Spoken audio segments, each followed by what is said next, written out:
国外小伙挑战在雪屋里生活24小时，如果挑战成功，将会获得10万美金奖励。然而在如此寒冷的条件下生活，究竟能有多遭罪？里面全部都是用雪制作而成的，还有一扇透明冰窗。他尝试用舌头舔了舔，差点没把舌头冻在上面。为了能让小特好好的享受生活，同伴特意为他拿来了被子以及一个睡袋。可面对如此寒冷的天气，似乎也根本起不到多大的作用。除此之外，小特手里还有一台对讲机，以便应对突发状况。然而刚坐下去休息一下，还没过5分钟，屁股就被弄湿了。于是拿来一块泡沫板垫在上面，也算是起到了一点点的效果。终于能休息一会了。随后便发现屋子里有一处漏风的缺口，赶忙搬来一些冰块，准备将缺口堵上。没想到被赶来的同伴吓了一大跳，接着很快便将洞口堵上了。屋内的温度一下子就升高了不少。小特也在屋内无聊地打发着时间。几个小时后，小帅一脚就将雪砖踹开，这一脚差点让小特领了盒饭。为了弥补自己的过错，小帅特意为他拿来了丰盛的美食，里面全都是自加热的食物，需要自己动手制作。他也参考了一下说明书的要求，将食物装入密封袋里，再倒入一定比例的水，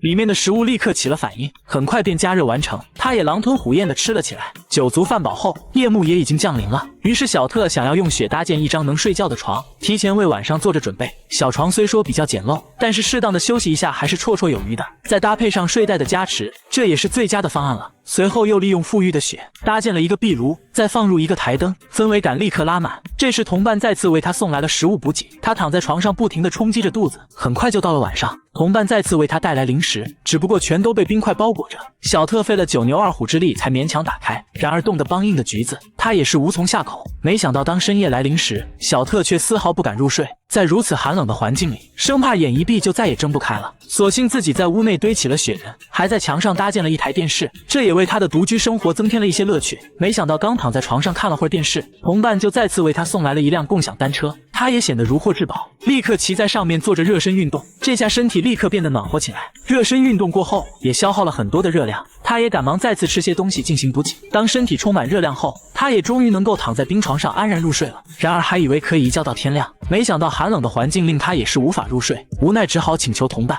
为他送来一些取暖设备。很快他便得到几块木头，小特赶忙将木块引燃，可在这个密不透风的房间里，浓烟根本无法排散，他也只好将木块熄灭，无聊地打发着每1分钟。就这样熬了一夜的他，也终于熬到了天亮。这时同伴带着礼花前来为小特庆祝，同时也意味着小特在雪屋住满了24小时，成功赢得挑战的胜利。那么问题来了，如果是你，能坚持24小时吗？